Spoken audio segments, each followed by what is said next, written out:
Bank of America representatives meeting with President Tinubu promised to partner with Nigeria's new leadership.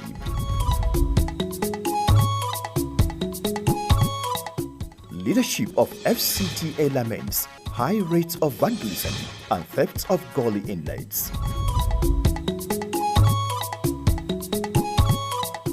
And the ongoing 6th National Workshop on Non-Oil Revenue, experts canvass for reduction in overdependency on oil.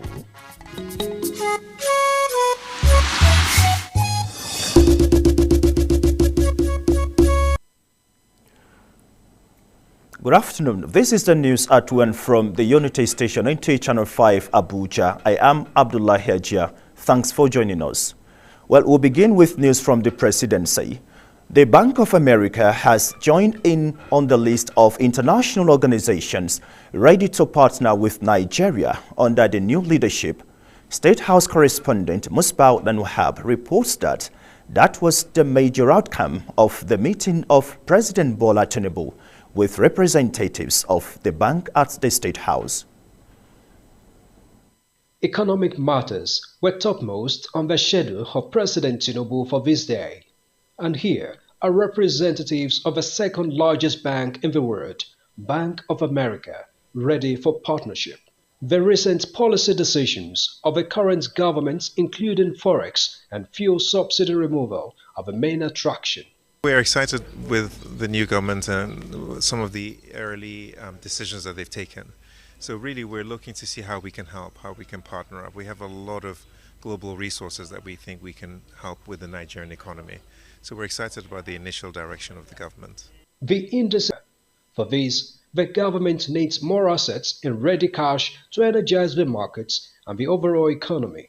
So we think we can help think through the markets, we can help think through the financial architecture and structure, but we can also help think through things like technology, new technology applications. We can think about the whole global debate around climate and how we can bring resources to bear so that Nigeria can also really take its seat on the global stage on these issues. They felt that the financing, the liquidity that we required, even in foreign exchange, that a lot of it is to increase employment and reduce poverty. So those were interesting concepts which you go away and studied. Of course, we too have our own ideas, but it's good to have the best institutions, the best brains in the world working on the issues of Nigerian economy. And in addition to the ideas, actually, where necessary, supporting us with liquidity. So it was a nice meeting, and we will continue.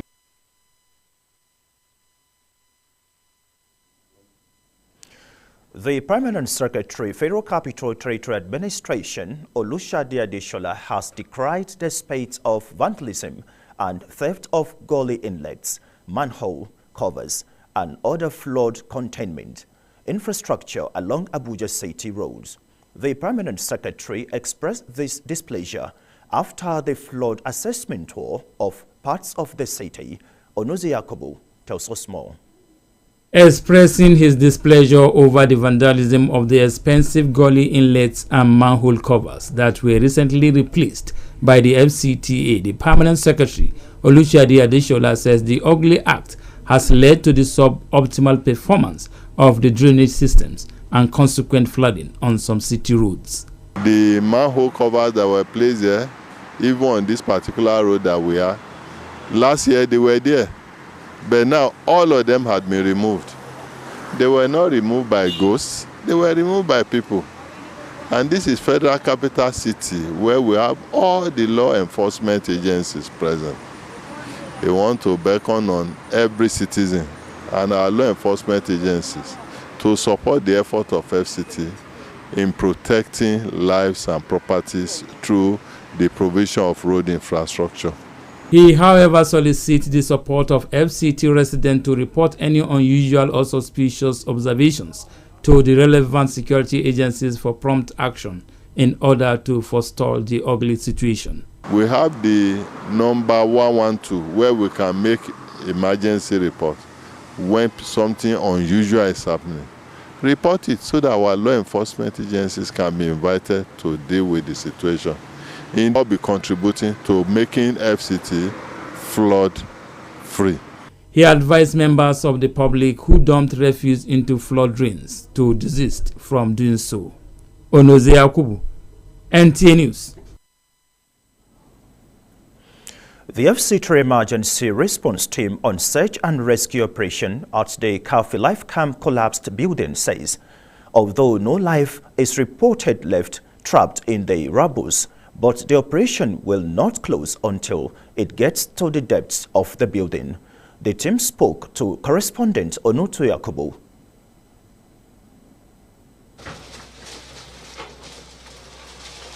The excavators are still in overdrive. In the same vein, search and rescue operatives intensifies direct manual digs through the rubble of the collapsed structure. It has been over 24 hours now since this, in the aftermath of the disaster, have been rescued through quick emergency response and identified by the site supervisor. However, there is an objective to establish for a fact that no other person is left behind in the ruins. Looking at the environment, you know that some of them, they don't have where they live. Some of them normally come to stay in uncompleted buildings like this. And that is why the search is still on. Operation will continue until we get to the basement of this building and we are sure that no one is trapped. That is when we now call the operations off. Early hour showers in the FCT delayed resumption of the operation this morning. But operators of the machines returned to duties as the rain subsided. While they dig through the piles, eagle eyes of the team scout for discoveries. Excavation is ongoing, and our men are on ground in case there's going to be any people rescued alive. We can give backup, we can give support. No fault has been established to ascertain the cause of the collapse, but the team here are mission-focused to get to the basement to establish certainty. In Abuja, Nta Channel, NTA News. The FCT administration has vowed to prosecute the contractor of the collapsed four-story building. FCTA Permanent Secretary Olushade Adeshola gave this indication while inspecting the scene of the incident. Onoze Yakubu has the details. FCTA Permanent Secretary Olushade Adeshola says the collapsed building is the repercussion of ignoring the professional advice of the consultant as well as that of the administration and promised to prosecute the erring contractor. The collapse of this building affirms the fact that when you ignore professional advice and counsels, it has a repercussion, and this is what is evident. We were just informed that instructions and notices were served. Stop work. Even the consultant site advised that no further construction work should be done on this site. Mr. Permanent Secretary, sir, you notice that this is a very massive building, and if not for the support of all the stakeholders, especially the FCDA, who have given us all the equipment, plus the equipment used by development control, we wouldn't have finished this operation by now. The Director Development Control Department, Mukhtar Galadima, reveals that preliminary investigation shows that when the contractor commenced the project, there were observations made by the site engineers who asked the contractor to resubmit the building plan for the basement because the topography was not reflected in the earlier design but failed to comply. Now along the line, in the course of development, there were some alterations and the building was asked to stop until those modifications are integrated in the design. So he was asked to stop. In fact, a test was conducted to determine the integrity of the structure. The consultant advised him personally that please don't do anything on the site, because if you do anything, it's going to collapse. He added that the contractor, after defying the earlier directive, mobilized to the site during the Salah break, resulting in the unfortunate incident, which occurred when the workers attempted to cast on the existing structure.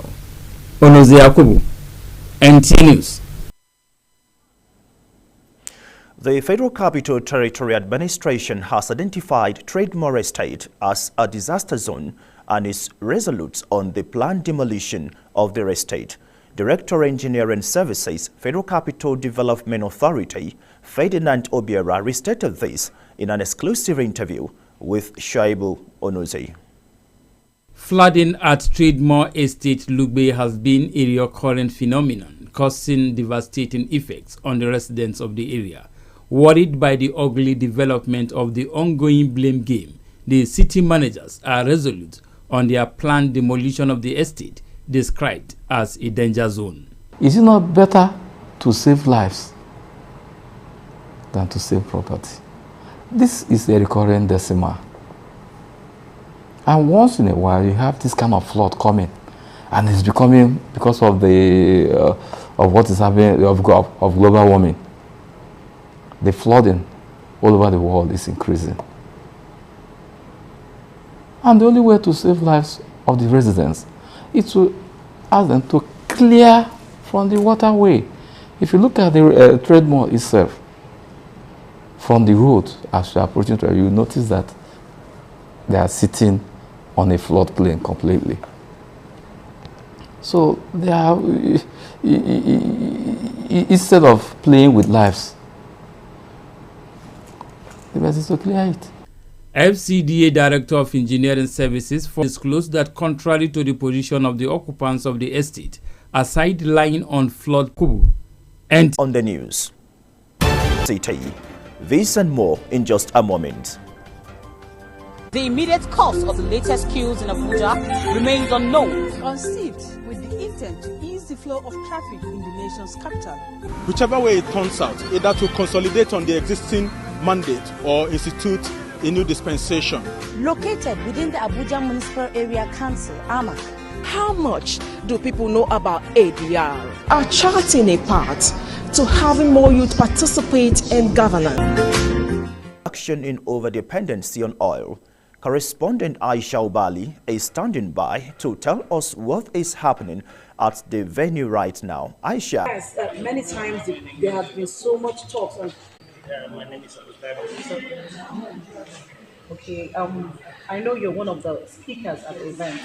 Like I said, we have talked so many times about, we've been talking about how we can shift attention to the non-oil sector. But precisely, what is this sixth workshop expected to bring to the table? Yeah, as we say here, over there we have been looking for alternative ways of and the high cost of energy. Thank you very much. From what Doctor has said, he has so much to say and what this meeting is expected to bring to Nigerians. But the most important thing I understand is value addition. So I will keep you posted as events unfold from this end. It's back to you in the studio.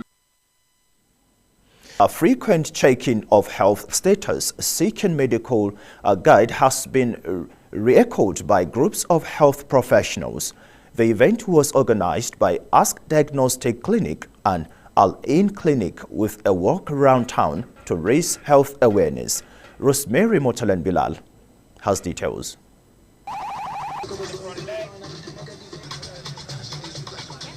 A walk around Jabi environment was conducted to drive home the much emphasis of frequent checking of self through professional guidance for optimal well-being. Today is all about creating awareness about lifestyle medicine, okay?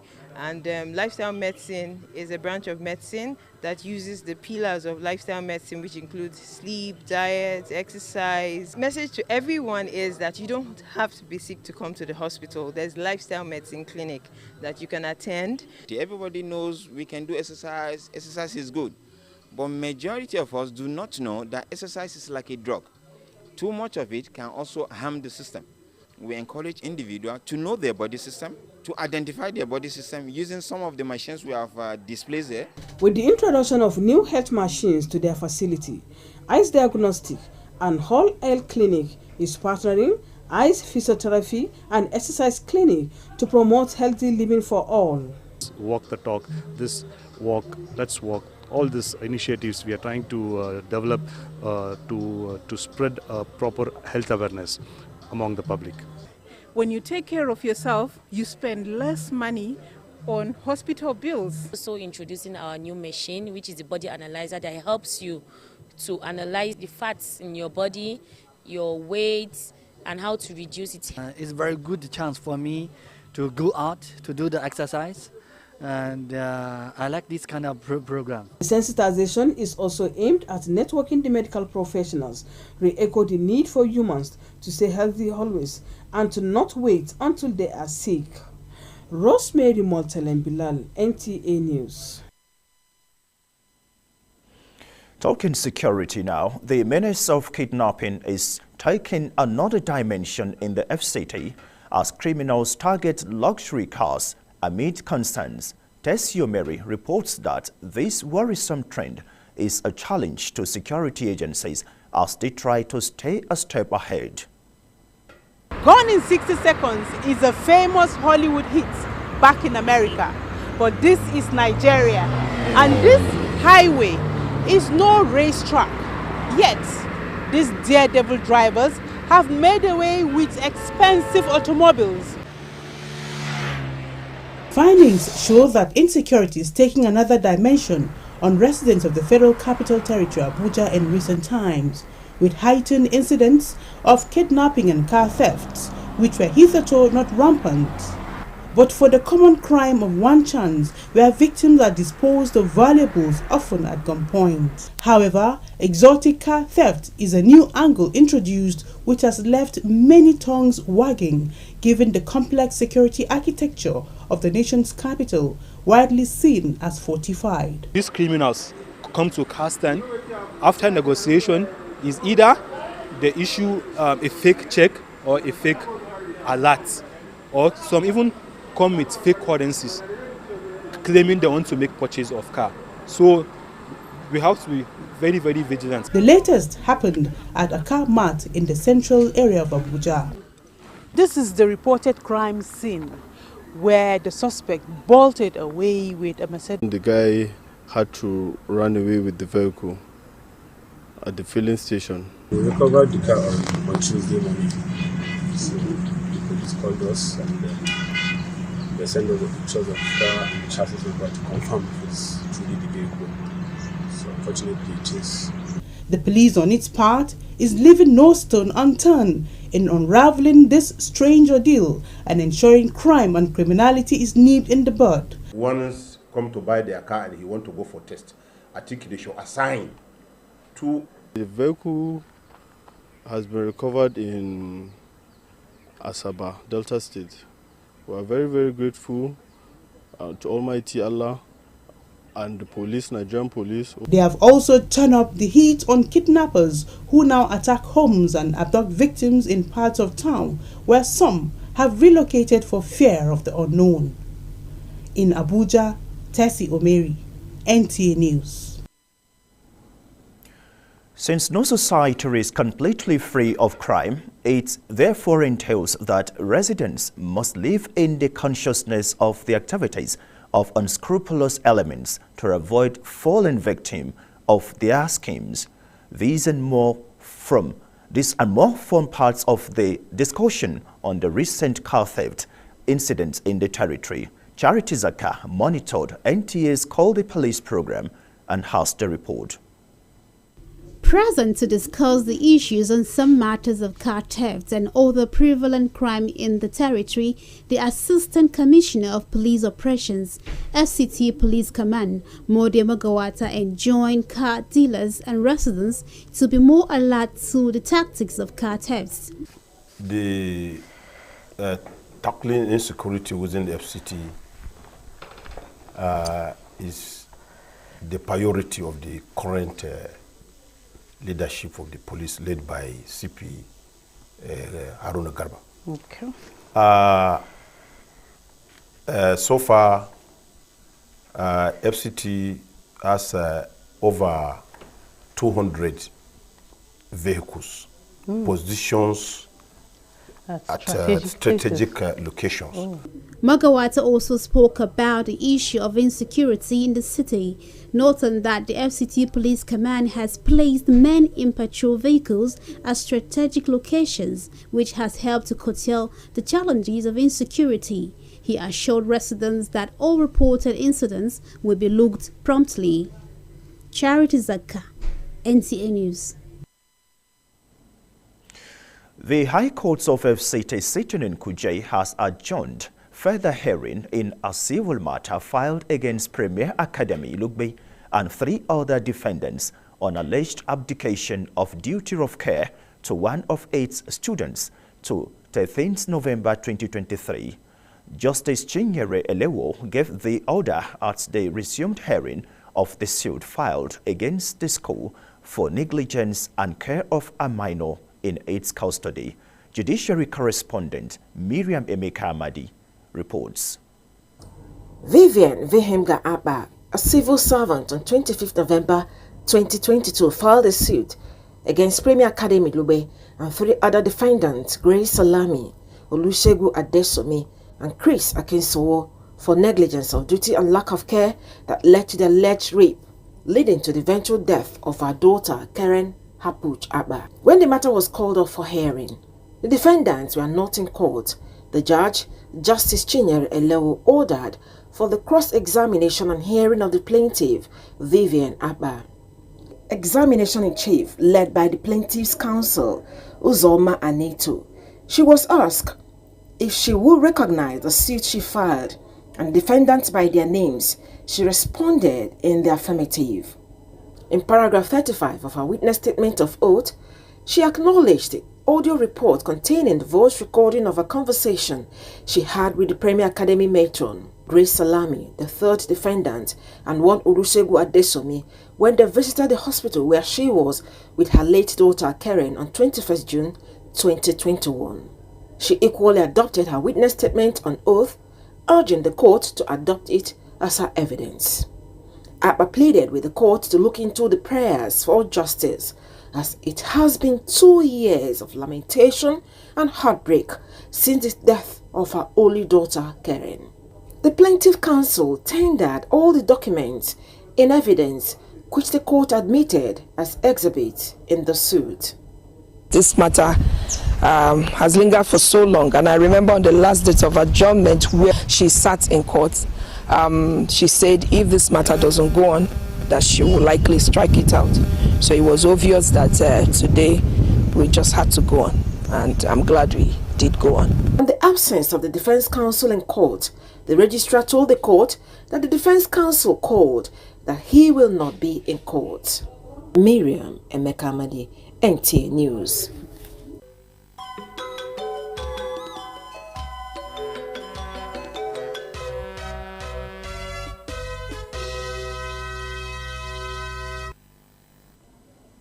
For a bit in the world of sports, let's join our sports desk for Sports Brief. The Super Falcons of Nigeria have arrived safely in Australia for the 2023 edition of the FIFA Women's World Cup, where they will kickstart their training camp. The Super Falcons defender Glory Ogbonna announced the team's arrival in Australia on her Twitter handle. The Super Falcons are the only African team taking part in the FIFA Women's World Cup since its inception. In another development, Super Eagles and Napoli striker Victor Osimhen has been ranked 4th best men's striker in 2022-23 season in ESPN's FC 100. Osimhen came 4th for the top 10 strikers category for the last season. Meanwhile, Carlo Ancelotti is said to be leaving Real Madrid to become head coach of Brazil national team for the Copa America in USA next summer. This was confirmed by President of Brazilian Football Confederation, Ednardo Rodrigues. The Italian has one more season on his contract with Madrid, while the Copa America starts June 20. In athletics, world men's 100-meter hurdler competed at Ostrava Golden Spike last week, and she will be racing in Nigeria for the first time since breaking the world record in Oregon. With Sports Brief, Hakimat Aliu. NTA News. Thank you, Hakimat. And just before we go, a recap of some top stories. President Tinubu has met with representatives of Bank of America for partnership. And the ongoing 6th National Workshop on Non-Oil Revenue Experts canvass for reduction in over-dependency on oil. That's the news at 1. Thank you for watching. We will be back at 7 with more stories. I am Abdullah Hajia. Bye for now.